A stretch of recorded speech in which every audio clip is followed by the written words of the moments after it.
Olá e bem-vindo a mais um episódio de Índia e a Esquerda Global. Se você é novo por aqui, aproveita e se inscreve no canal. Também considere se tornar membro no YouTube, apoiar pelo Patreon ou fazer uma pequena doação usando o link na descrição. Sem mais demora, quero dar as boas-vindas ao nosso convidado de hoje, o professor Richard Wolff. O professor Wolff é um economista americano e crítico do capitalismo. Professor Wolff, bem-vindo de volta ao Índia e à Esquerda Global. Yücelet för kistare keratin inte Forbes konvent.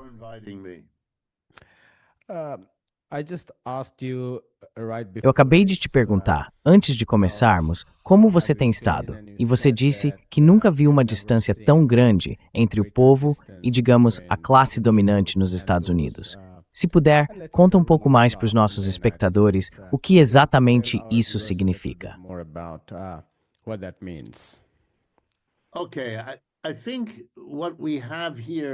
Olha, eu acho que o que a gente tem hoje nos Estados Unidos é um governo que conta com o apoio de no máximo um quarto, talvez uns 20% da população. E deixa eu explicar o que isso significa.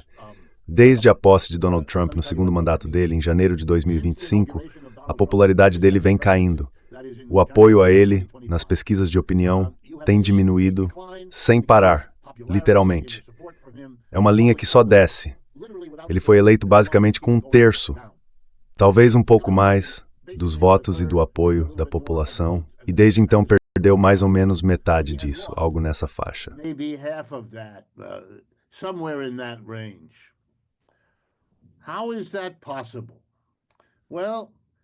Como isso é possível? Bom, aqui estão as causas e aqui estão as pessoas que estão se afastando dele. Dentro da própria base de apoio, ele perdeu uma parte significativa dos seus seguidores por causa da guerra. A guerra, nesse caso, contra o Irã, em que os Estados Unidos, em parceria com Israel, eu já vou voltar a esse ponto porque ele é importante, atacaram, como todo mundo sabe, o Irã há cerca de 50 dias. Essa guerra, diferente das guerras anteriores dos Estados Unidos, como a do Vietnã, a do Iraque, a do Afeganistão e outras, foi rejeitada pela maioria do povo americano, de novo, segundo o Gallup e outras pesquisas, desde o início.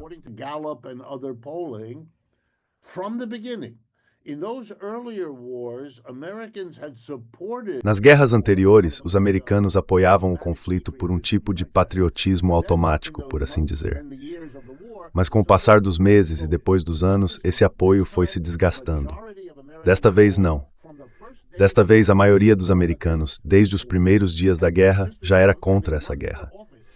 E o Sr. Trump, que tinha se candidatado, prometendo acabar com as chamadas guerras sem fim dos Estados Unidos, foi visto por seus apoiadores como alguém que traiu suas esperanças. Ele não só não acabou com a guerra na Ucrânia, como também iniciou, e de forma agressiva, uma guerra no Irã.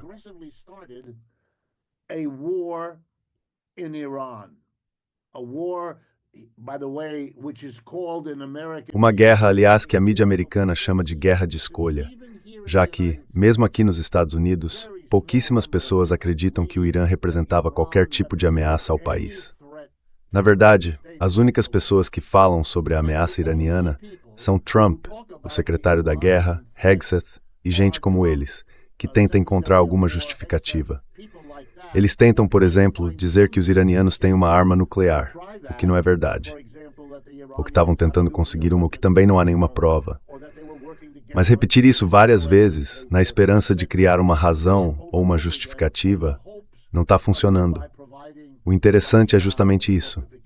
Não está funcionando.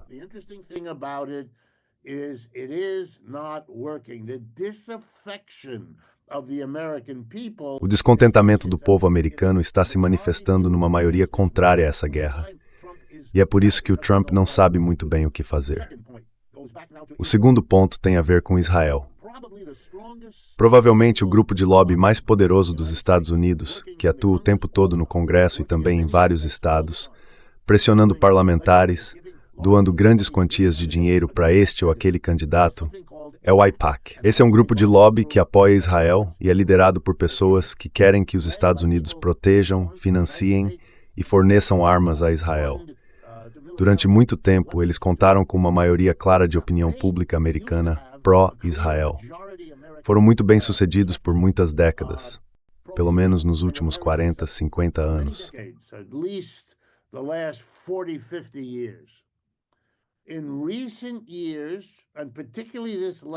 Nos últimos anos, e especialmente nesse último ano e meio, por causa do comportamento de Israel em Gaza, e agora também pelo que Israel tem feito no Líbano e pela parceria com os Estados Unidos contra o Irã, pela primeira vez a opinião majoritária dentro dos Estados Unidos mudou.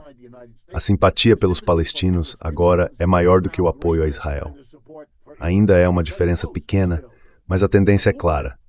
O apoio a Israel está diminuindo, enquanto cresce a solidariedade com a Palestina e, em especial, a oposição ao governo Netanyahu em Israel. Para dar um exemplo, eu estou aqui em Nova York, a maior cidade dos Estados Unidos, onde temos um novo prefeito, eleito há poucos meses, chamado Zohran Mamdani. E por que isso é interessante? Porque Zohran Mamdani, eleito prefeito, é muçulmano e socialista.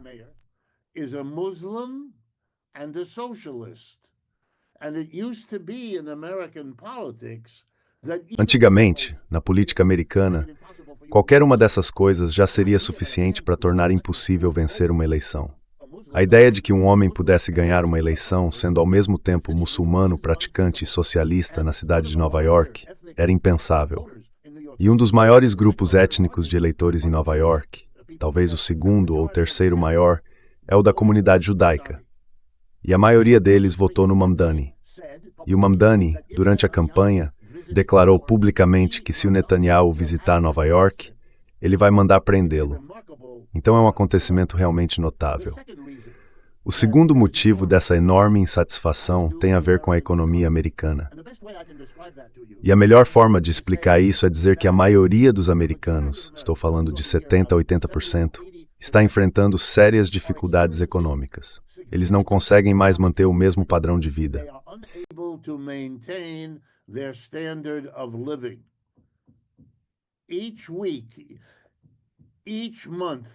A cada semana, a cada mês, fica mais caro comprar as coisas na loja, ou o emprego que você tem fica mais inseguro, ou a renda do seu trabalho diminui.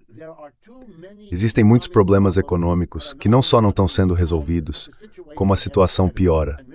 E o Sr. Trump prometeu durante a eleição que iria melhorar isso diretamente, e não fez. Ao mesmo tempo, eu preciso dizer, porque faz parte do problema econômico, que a diferença entre ricos e pobres também aumentou. Isso aconteceu porque 70% a 80% das pessoas estão perdendo sua segurança econômica, sua estabilidade financeira. Já para os ricos, para os 10% do topo, tem sido um bom momento.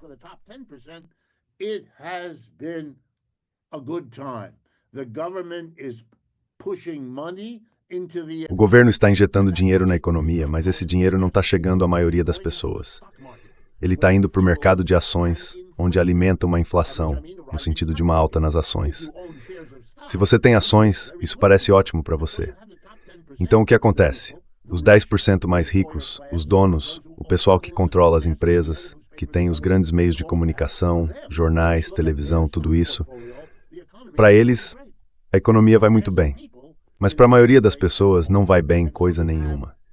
E aí a desigualdade se aprofunda, junto com o crescimento da amargura, da raiva e da dureza no debate político americano. Isso é uma reação direta ao aumento da desigualdade, que acaba traindo todas as promessas e compromissos que esse governo assumiu.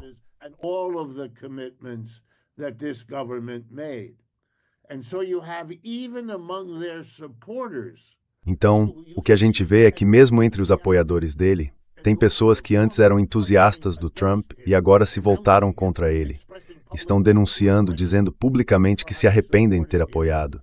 O Tucker Carlson, se esse nome te diz alguma coisa, e a Marjorie Taylor Greene, que é deputada aqui, também rompeu e se voltou contra o presidente que ela tinha apoiado por tantos anos. E ainda tem, pairando sobre tudo isso, um enorme escândalo sexual em torno do Jeffrey Epstein, que não desaparece e continua ali, como um símbolo constante do colapso moral desse governo. Então é realmente um momento extraordinário.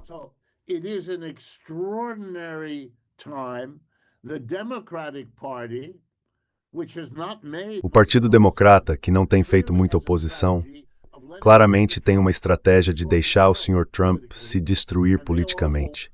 Eles todos esperam que nas eleições que vêm agora em novembro, daqui a alguns meses, haja uma mudança dos eleitores do Partido Republicano para o Democrata.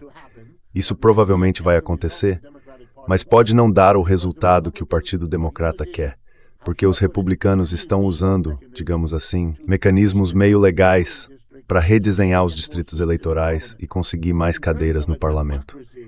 Em termos de democracia, a gente não tem isso aqui. Já faz tempo que não tem, a não ser na aparência. Na prática, o que manda é o dinheiro e o poder. E o que o Sr. Trump faz pelo mundo, ele também faz dentro do país. Isso está isolando ele a ponto de a única forma de se manter no poder agora ser cada vez mais ditatorial, porque ele não tem outra base para continuar no comando.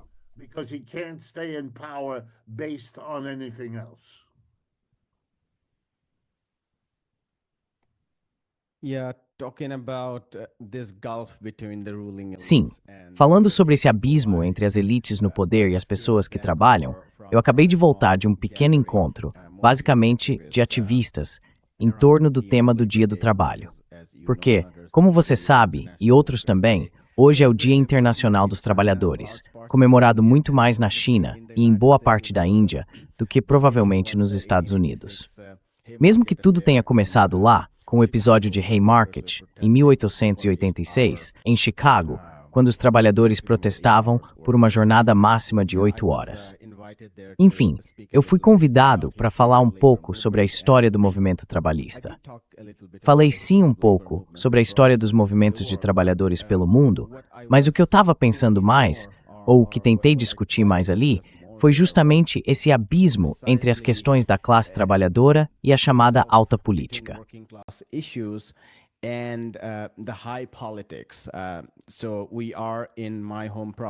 Então, a gente está aqui na minha província natal, Assam. Mas tem outras províncias também, onde 2 dias depois vão sair os resultados das eleições.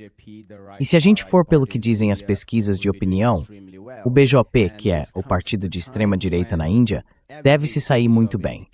E isso acontece no momento em que todos os indicadores sobre as condições da classe trabalhadora apontam para outra direção. Quer dizer, eu também faço parte de uma padaria bem pequena e meus sócios me pediram para contratar gente. A gente abriu uma vaga recentemente. É um trabalho muito, muito mal pago, infelizmente. Só um pouquinho acima do salário mínimo federal, que, como você sabe pela sua própria experiência, é insuficiente em praticamente todo lugar. E mesmo assim, a gente recebeu mais de 350 ligações para essa única vaga, numa padaria bem pequena e bem local.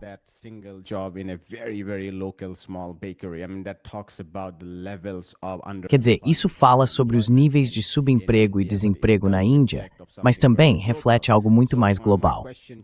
Então, a minha pergunta para você, professor Wolf, é: o que a gente faz no momento em que o dinheiro domina a política, como o senhor mesmo disse, para colocar esses temas em pauta? Temas como seguro, dívida estudantil, salário mínimo federal, proteção mais forte aos trabalhadores, controle de aluguel, impostos redistributivos e por aí vai, que estavam presentes nos Estados Unidos. A gente viu isso durante a campanha do Sanders. Como é que a gente pega essas questões e faz delas algo central na nossa vida política, num tempo em que o dinheiro domina a política? E como resultado, surgem coisas como o hipernacionalismo, culpar a China ou culpar outros. No caso da Índia, culpar muçulmanos ou bengaleses. Quer dizer, esses são temas comuns no mundo todo. Então, neste Dia do Trabalho, o que vem à sua cabeça quando o assunto é política trabalhista?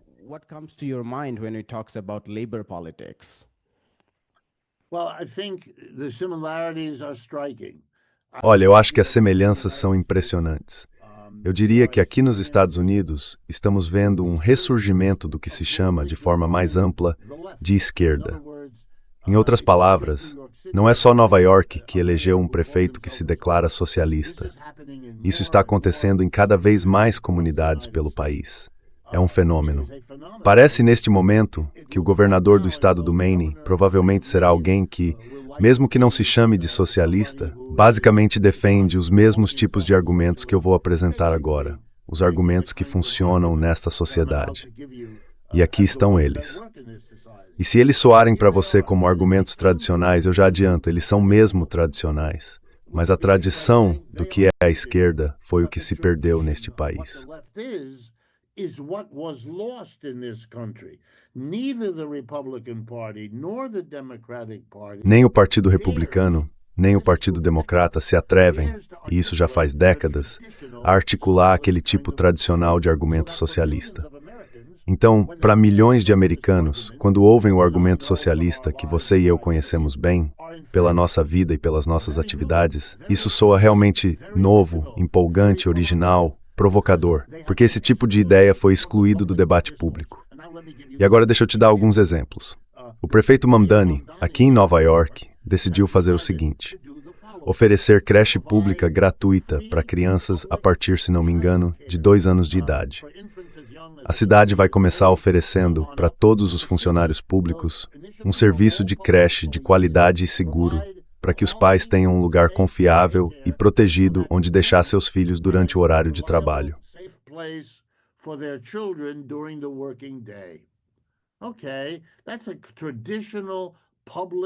Certo, esse é um programa tradicional de serviço público que a gente não tem em Nova York. Então ninguém tinha feito isso antes. Ele está fazendo, e vai ser gratuito. Aí vem a pergunta: como é que isso vai ser pago?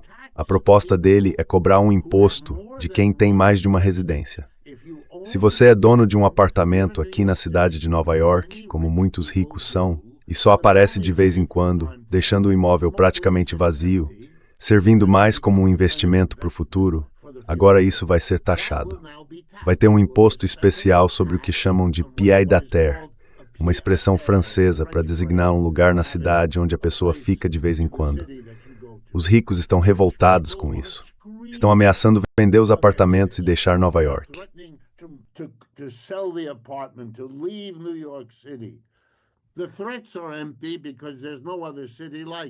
Essas ameaças são vazias, porque não existe outra cidade como Nova York.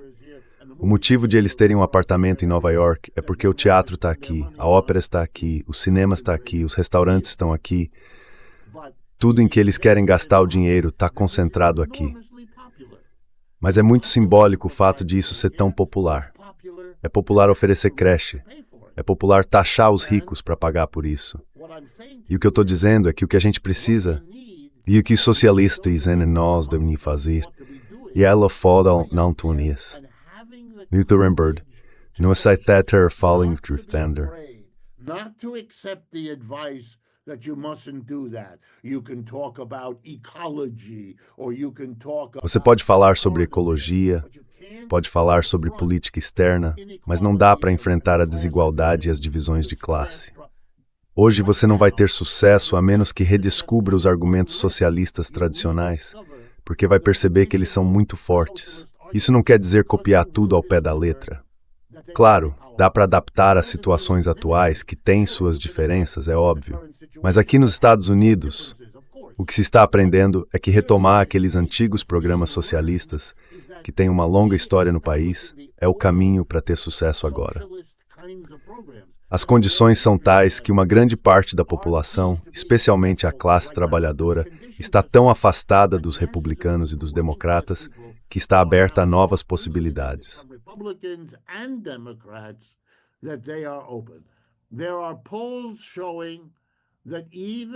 Há pesquisas mostrando que, mesmo depois de tudo o que aconteceu, a figura política mais popular do país ainda é o Bernie Sanders. E foi ele quem volta aqueles antigos programas socialistas, bem moderados. Esse é o primeiro ponto. O segundo é que estamos vendo um renascimento do movimento sindical. Depois de 50 anos de declínio, o que foi algo terrivelmente ruim, 50 anos de queda na filiação sindical, na militância sindical e tudo mais, agora a curva começa a subir. As condições estão tão ruins e a incapacidade do governo de fazer qualquer coisa está levando os trabalhadores a enxergar no sindicato um caminho possível, se o sindicato realmente lutar. Então eu acho que estamos começando a ver aqui nos Estados Unidos algo que eu não achei que viveria para ver. O retorno de uma esquerda de verdade por aqui.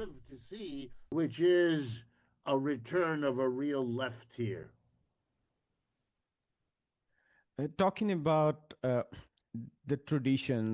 Falando sobre as tradições e sobre como a gente deveria aprender com elas para articular uma política da classe trabalhadora, eu queria te perguntar um pouco sobre a internet de forma geral, mas também sobre a inteligência artificial em suas formas mais específicas. O New York Times noticiou recentemente que a Amazon, o segundo maior empregador dos Estados Unidos, demitiu 16 mil trabalhadores. E há relatos de que a empresa está tentando acelerar a pesquisa e os investimentos em inteligência artificial, principalmente construindo centros de dados, para poder demitir até milhões de trabalhadores.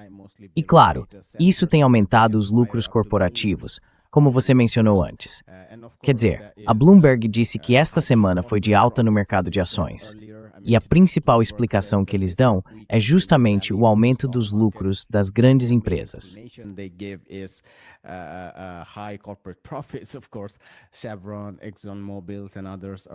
Claro, a Chevron, a ExxonMobil e outras são os suspeitos de sempre nesses tempos de guerra, com os lucros corporativos subindo nesse último mês ou mês e meio.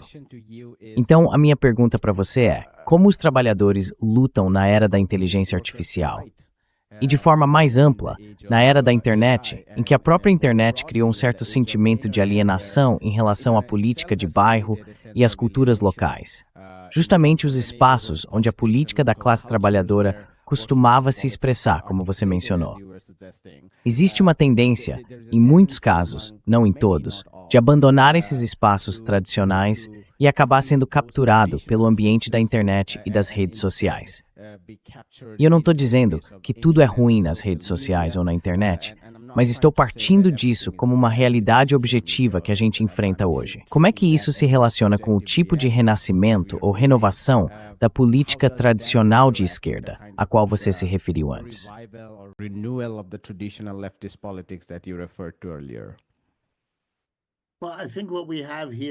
Olha, eu acho que o que temos aqui é a necessidade de separar um certo exagero, uma empolgação talvez excessiva, com a mais recente descoberta tecnológica. Isso já aconteceu com tudo, com a máquina a vapor, com a eletricidade, com a química moderna, com o desenvolvimento do computador, com a energia atômica. Existe um debate bem ativo, deixa eu começar por aí. Há um debate intenso na imprensa financeira dos Estados Unidos neste momento, com a participação do Financial Times, da revista The Economist, do Wall Street Journal, publicações desse tipo, e também de muitos podcasters e outros comentaristas.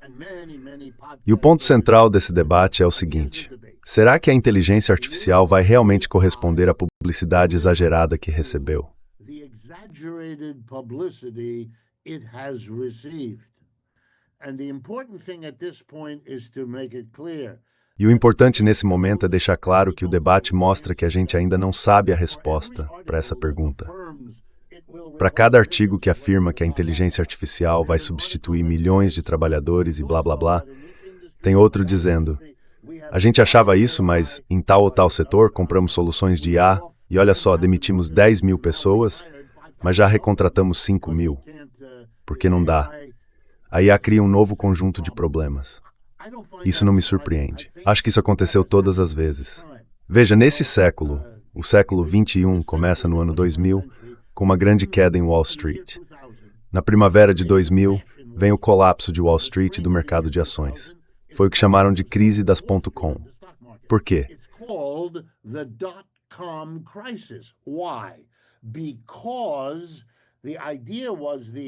Porque a ideia era que o desenvolvimento da internet, junto com todos os computadores e a própria rede, iria substituir milhões de trabalhadores.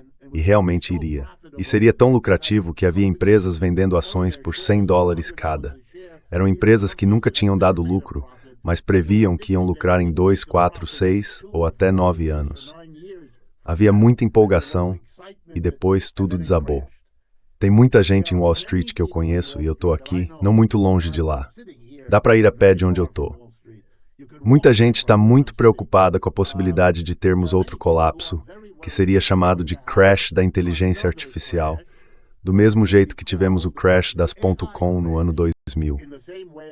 Então esse é o primeiro ponto.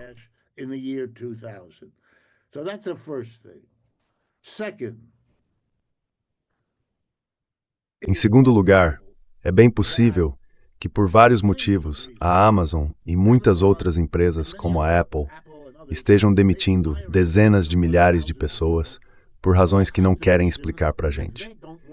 Então, se você é agora o departamento de relações públicas de uma grande corporação e está demitindo pessoas por vários motivos, existe uma desculpa aceitável que você pode usar.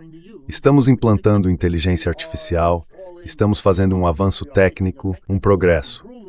Ou seja, há uma tendência de aproveitar a oportunidade que a inteligência artificial oferece para fazer parecer que é o avanço da tecnologia que está tirando o emprego das pessoas e não as próprias decisões que as empresas estão tomando por conta própria.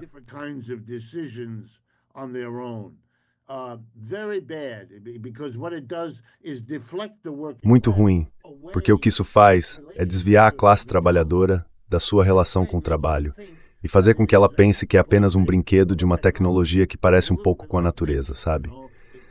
Então esse é um ponto ideológico importante. Terceiro ponto. Vamos supor que seja, pelo menos em parte, ou até completamente verdade, que a inteligência artificial vai substituir trabalhadores. Isso é uma ótima lição para ensinar ao nosso povo, a esquerda, a classe trabalhadora que queremos alcançar, que a inteligência artificial não é o problema. O problema é como ela é implantada dentro do capitalismo. E a forma de mostrar isso é com uma pequena lição de economia. Eu vou fazer isso agora.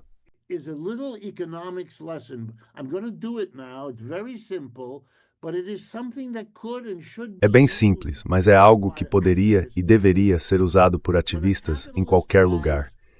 Quando um capitalista compra uma inteligência artificial, a expectativa dele é usar essa IA no lugar de um trabalhador. Então vamos supor só por um momento que a IA torne os trabalhadores 2 vezes mais produtivos do que eram antes. Antes da IA, você precisava de 100 funcionários na padaria. Agora, com a IA, dá para produzir a mesma quantidade de pão com 50 fornos, porque esses 50 têm a ajuda da tecnologia. E o que o capitalista faz? Ele demite 50 trabalhadores. Com os 50 que ficam, aos quais ele paga o mesmo salário de sempre, ele continua produzindo a mesma quantidade de pão. E ele vai vender esse pão. Vamos supor que o preço continue o mesmo. Então ele tem a mesma receita de antes.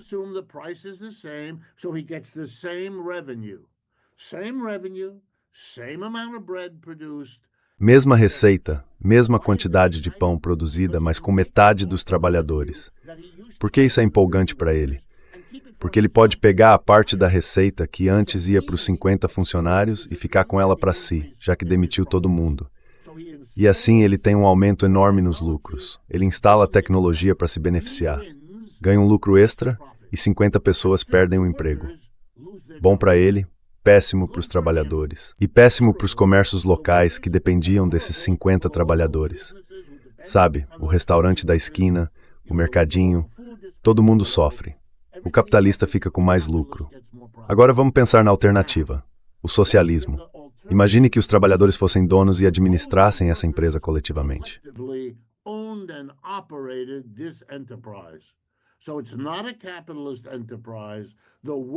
Então não é uma empresa capitalista. Os trabalhadores votam democraticamente sobre o que produzir, como produzir, onde produzir e o que fazer com o lucro. E o que eles fariam com a inteligência artificial? Vamos lá. Eles comprariam a IA? Sim. Instalariam a IA? Sim. Usariam a IA para fazer com que cada trabalhador fosse 2 vezes mais produtivo do que antes? Sim. Então, o que fariam de diferente? Aqui está a diferença. Eles não demitiriam ninguém. Todo mundo manteria o emprego, mas a jornada de trabalho passaria de 8 horas para 4 horas. Por quê? Porque em 4 horas os trabalhadores conseguiriam produzir tanto pão quanto antes precisavam de 8 horas para fazer, já que a IA permite isso.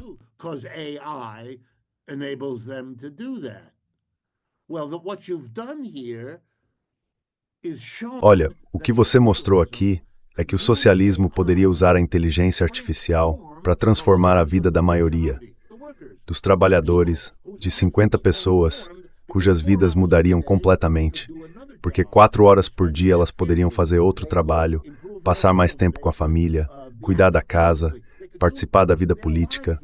A vida delas seria melhor. Você teria usado a IA para melhorar a vida de todo mundo, não só para aumentar o lucro do capitalista. Essa é uma das lições mais poderosas que se pode dar, e dá para explicar isso para qualquer trabalhador. Isso mostraria de forma prática e imediata os benefícios de uma alternativa socialista ao capitalismo. E esse é o nosso papel. A revolução da inteligência artificial permite que a gente faça isso. É por aí que eu faria minhas críticas. Eu falaria da bolha, falaria dos lucros absurdos que estão sendo obtidos aqui às custas dos empregos.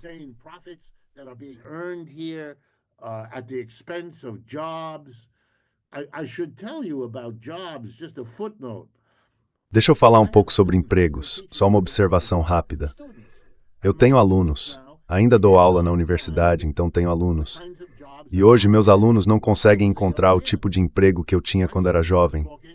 Eles falam em dirigir para Uber, basicamente viver como motoristas de táxi. E olha, eles têm doutorado em economia. Normalmente não seria necessário fazer isso. Mas eles não conseguem emprego.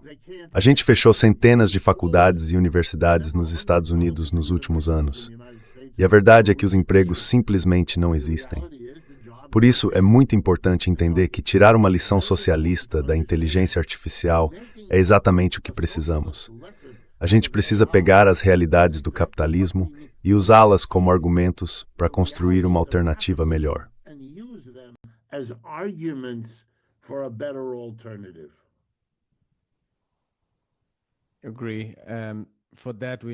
Concordo. Para isso, a gente precisa de um movimento trabalhista mais forte. Porque sem isso, é impossível que os coletivos de trabalhadores assumam o controle daquela padaria. Seriam só algumas pessoas que investiram e elas teriam que pegar dinheiro emprestado no mercado, ou se fosse algo feito do zero, colocariam o próprio dinheiro. Mas no fim das contas, as decisões ficariam nas mãos dessas poucas pessoas, e os trabalhadores não teriam poder para impedir que aqueles 50 fossem demitidos.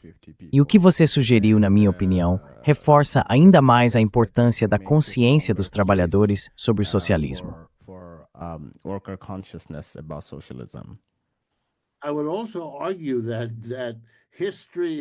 Eu também diria que a própria história vai forçar essa questão. E deixa eu explicar o que quero dizer com isso. Se a classe trabalhadora atual está ficando cada vez mais insatisfeita com a desigualdade das recompensas do capitalismo, que favorece capitalistas e investidores de um lado e deixa a maioria das pessoas de fora do outro, o primeiro passo dela vai ser procurar os sindicatos. Porque é isso que a história mostra pra gente. O movimento sindical, os sindicatos. Mas se os sindicatos não forem capazes ou não quiserem assumir a liderança, então a classe trabalhadora vai começar a buscar outras soluções. E uma das alternativas que ela vai considerar são as cooperativas de trabalhadores. Em outras palavras, o lema seria o seguinte: se o sindicato não pode ou não quer fazer pelos trabalhadores o que eles precisam, então o sindicato deixa de ser a instituição que os trabalhadores devem apoiar.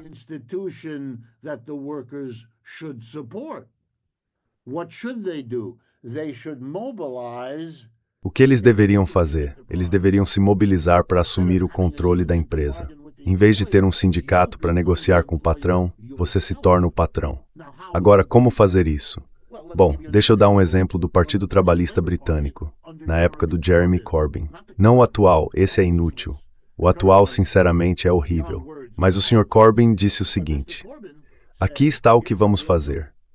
O primeiro projeto de lei que vamos aprovar, se ganharmos as eleições no Reino Unido, será um projeto que determina que antes de qualquer empresa abrir capital na bolsa, ou deixar o país, ou fechar, ou se vender para outra empresa, antes de fazer qualquer uma dessas coisas, ela deve dar o direito de preferência aos trabalhadores.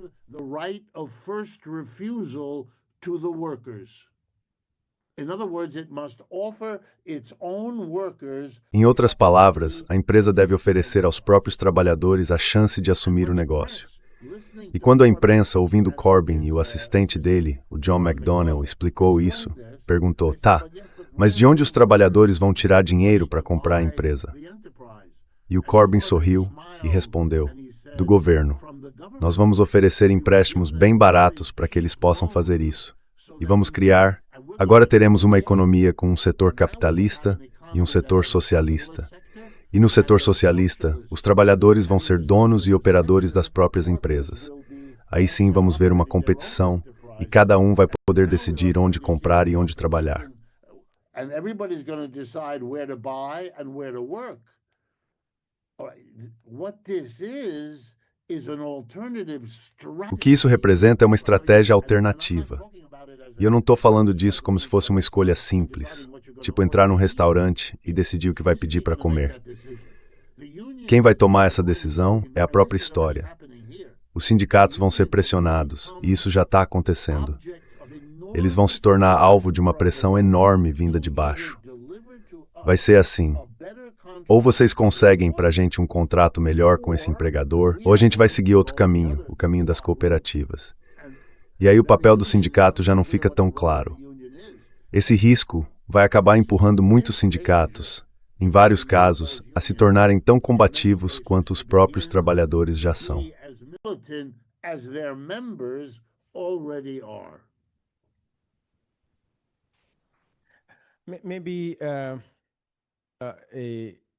Talvez uma boa forma de encerrar essa conversa seja falar um pouco sobre o sistema econômico mais amplo e colocar isso em perspectiva com o que a gente discutiu até agora, sob a ótica dos direitos e da liberdade dos trabalhadores.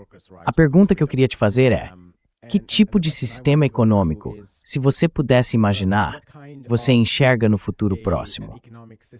E eu pergunto isso dentro do contexto das discussões que estão acontecendo na esquerda sobre o declínio do imperialismo, ou do Império Norte-Americano, o enfraquecimento do capitalismo liderado pelos Estados Unidos, a ascensão dos BRICS e de uma nova ordem mundial, seja política ou econômica. Também a crise dentro do chamado capitalismo fóssil, já que a guerra e os bloqueios levaram a uma corrida global por fontes de energia renovável, como uma saída das vulnerabilidades e dos pontos de estrangulamento. E isso continua, sem parar, a enorme crise dentro do capitalismo financeiro, que parece não ter fim.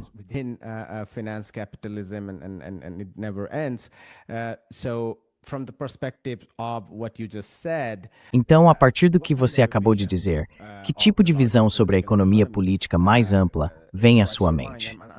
Eu pergunto isso porque, se voltarmos 100 anos no tempo, os partidos comunistas ao redor do mundo apresentavam uma visão. Não estou dizendo que fosse igual em todos os lugares, mas dava para identificar claramente 5 ou 6 grandes pontos. O fim do latifúndio, a tomada dos meios de produção, nacionalizações reais dos principais meios de produção, um partido liderado por trabalhadores no centro, voltado para o setor público e não inclinado a favorecer os grandes capitalistas. Ou seja, dá para traçar o que era aquela visão de 100 anos atrás. Então agora, no momento em que vemos novas oportunidades surgindo, enquanto impérios, sejam capitalistas, militaristas ou imperialistas, estão em declínio, qual seria essa visão mais ampla da economia política, do ponto de vista dos trabalhadores, da classe trabalhadora?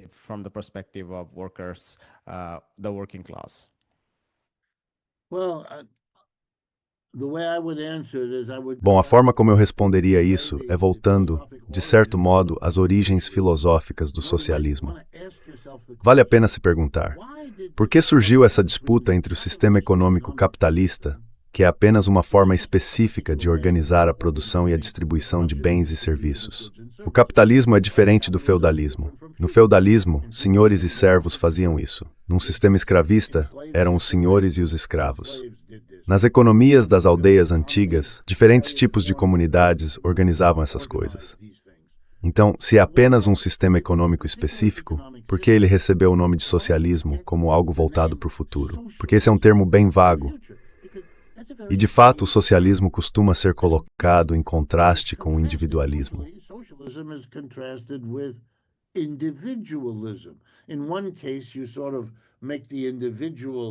Em certo sentido, você coloca o indivíduo como o principal, e a sociedade seria algo que os indivíduos produzem ou criam.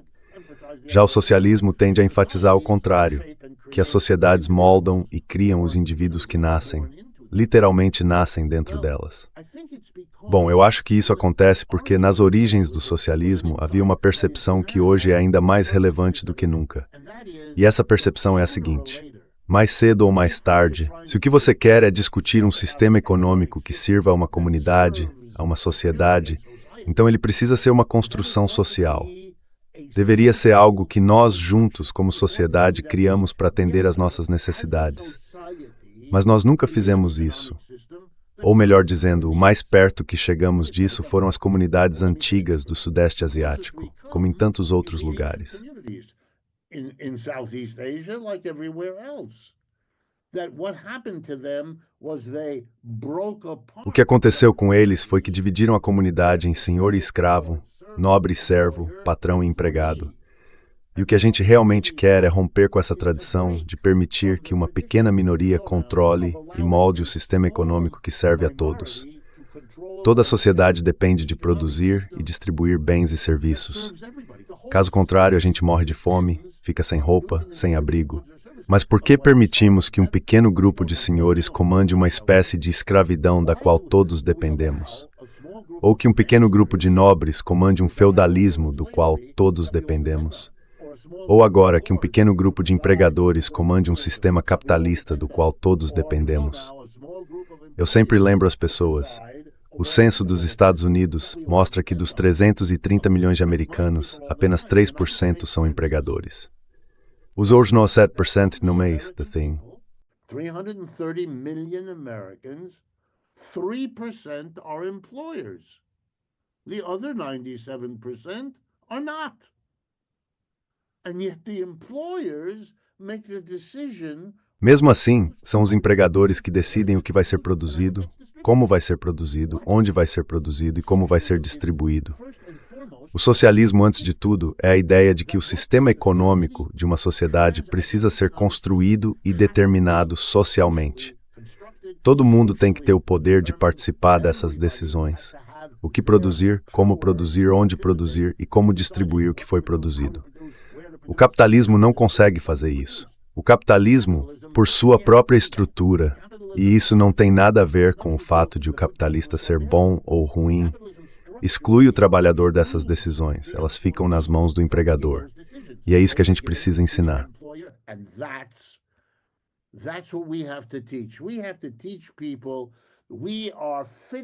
A gente precisa mostrar para as pessoas que estamos concluindo um processo histórico.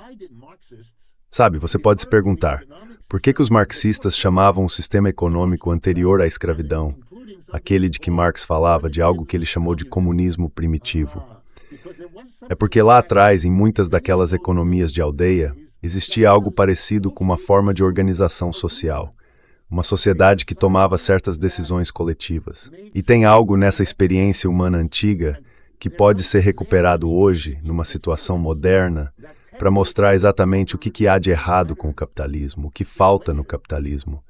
E isso é fundamental para entender o que está por trás da palavra socialismo. And it's key in that word socialism. We want an economic system that... A gente quer um sistema econômico que realmente democratize a economia, que deixe claro que democracia não é só uma decisão política sobre o seu sistema político, partindo do princípio de que você tem um. A democracia não para numa fronteira chamada empresa. Ela precisa existir dentro da empresa e também ao redor dela. Caso contrário, não é democracia de verdade. E um dos motivos pelos quais as democracias que a gente tem hoje são tão formais e tão distantes da realidade é justamente porque elas não estão enraizadas num sistema econômico. Eu acho que essa é uma mensagem muito forte e que as pessoas da classe trabalhadora vão entender se a gente tiver coragem de deixar isso claro como parte da nossa militância.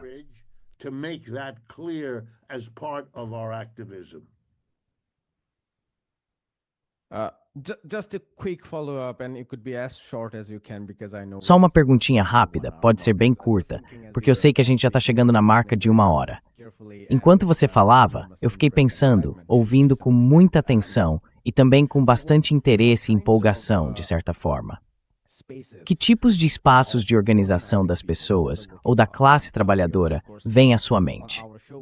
Claro, no nosso programa com você já falou uma vez sobre espaços culturais em Manhattan. E isso foi no contexto da vitória do Zohran Mamdani na eleição. Você comentou sobre como esses espaços poderiam ser mobilizados. Eu tenho pensado sobre os partidos e o declínio deles, à medida que o neoliberalismo, esse autoritarismo neoliberal, foi desmontando os partidos de centro-esquerda pelo mundo, do Partido Trabalhista, a partir do Blair, até o Clinton e por aí vai. Labour Party, Blair onwards to Clinton onwards, and I'm not romanticizing the Labour Party. I have. E eu não estou romantizando o Partido Trabalhista. Eu venho do Sul Global. Quem conhece a história do Partido Trabalhista sabe o quanto ele foi cúmplice do aparato imperial. Mas algo mudou, sim, naqueles anos, depois dos anos 90 e do começo dos 2000, até mesmo dentro desses partidos de centro. Então, mesmo nos Estados Unidos, o Partido Democrata, sob o governo Clinton, passou por uma transformação enorme, bem diferente do que era na época de Lyndon Johnson ou Kennedy. À medida que os gestores de fundos de investimento e a elite financeira ganharam mais poder, o partido foi mudando, e isso acabou deixando a classe trabalhadora sem um partido que a representasse. E depois, com o surgimento da internet, na minha avaliação, a juventude ficou muito mais fragmentada.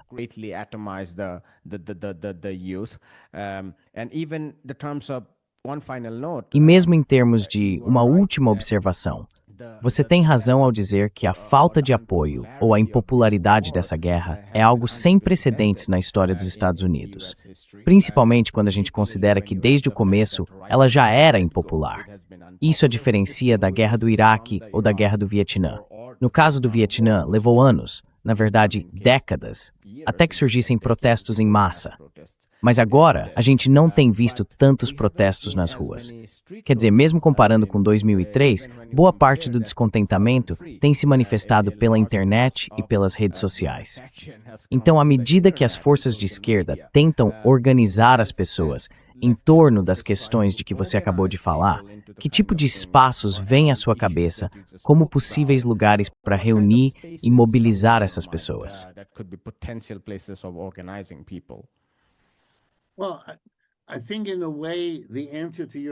Olha, eu acho que de certa forma a resposta para a sua pergunta já está dentro da própria pergunta. Deixa eu explicar o que quero dizer. Eu sou marxista, mas também aprendi muito com o professor de Marx, o Hegel. E eu costumo olhar para tudo a partir das contradições que existem dentro das coisas. Essa é a lição de Hegel, a forma de pensar o mundo. Então, para mim, o que eu vejo é que a internet permite um nível e uma intensidade de debate político, de informação e de educação que antes não eram possíveis, que antes aconteciam muito mais devagar. Quer dizer, até essa nossa conversa, eu estou em Nova York, você está no sul da Ásia, é incrível que a gente possa conversar assim, como já fizemos em outras ocasiões, e espero continuaremos fazendo no futuro. A gente está trocando ideias, aprendendo um com o outro. A gente poderia fazer muito mais. E deveríamos fazer muito mais.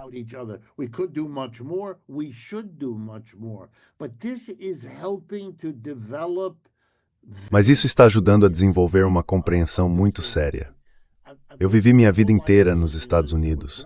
Nasci em Ohio, vivi e trabalhei nos Estados Unidos. A abertura, hoje, para o pensamento marxista é maior do que em qualquer outro momento da minha vida. O que é isso? Como explicar? Por que isso é possível? Eu tenho um programa de rádio e televisão que faço toda semana, de meia hora. Ele vai para o ar em todo o país e também no mundo todo, pelo YouTube. Então, o que está acontecendo aqui? Como é possível que eu consiga fazer isso, que exista um público grande o bastante para sustentar esse trabalho? É porque essas lições estão sendo aprendidas. Agora, você tem razão. Elas ainda não se traduziram em várias formas que gostaríamos de ver. Manifestações de massa nas ruas, partidos políticos fortes. Mas posso te dizer, eles estão surgindo.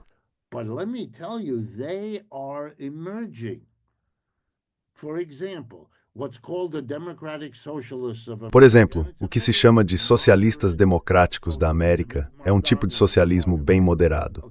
A filiação deles faz parte desse movimento, certo? Hoje já são cerca de 100 mil pessoas espalhadas pelos Estados Unidos.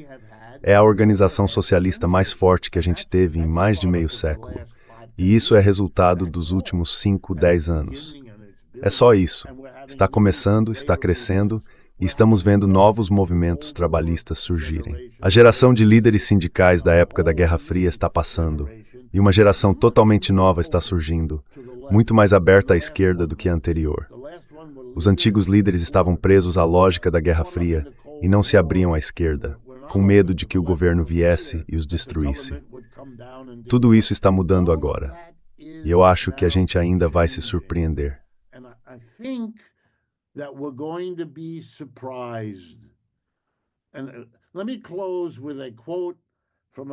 E eu quero encerrar com uma citação de um líder político famoso, que foi abordado por alguns colegas. Eles disseram para ele: meu Deus, está demorando tanto, está indo tão devagar, há décadas nada acontece. E ele olhou para ele, sorriu e respondeu: é assim que funciona. Por décadas parece que nada acontece, e então, em poucas semanas, acontecem décadas. Eu, claro, espero que isso seja verdade, embora não tenha nenhuma garantia. Mas acho que é isso que está acontecendo. Cada experiência que eu tenho, cada conversa, cada lugar por onde passo, me dá essa sensação. E ninguém vai conseguir parar essa geração. Eles são muito diferentes, são muito determinados, e o interesse pelo socialismo cresce quanto mais jovem é a pessoa. A turma de 20 e poucos anos hoje é a que mais apoia tudo isso. E eu acho que isso mostra para onde as coisas estão indo.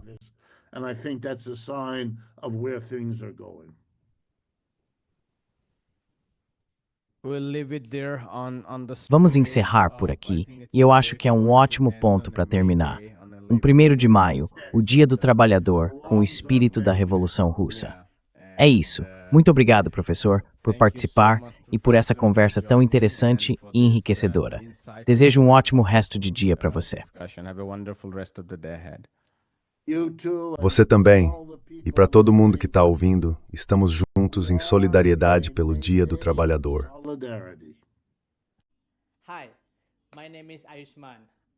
Oi, meu nome é Ayushman. Eu, junto com o Jyothman, criamos essa plataforma. Nos últimos 2 anos, a gente tem tentado produzir conteúdo voltado para a esquerda e para as forças progressistas. Até agora, já entrevistamos economistas, historiadores, comentaristas políticos e ativistas. Se você gosta do nosso conteúdo e quer que a gente construa um acervo para a esquerda, eu tenho 2 pedidos. Primeiro, considere fazer uma doação para essa causa. O link está na descrição aqui embaixo. E se não puder contribuir, não fique triste.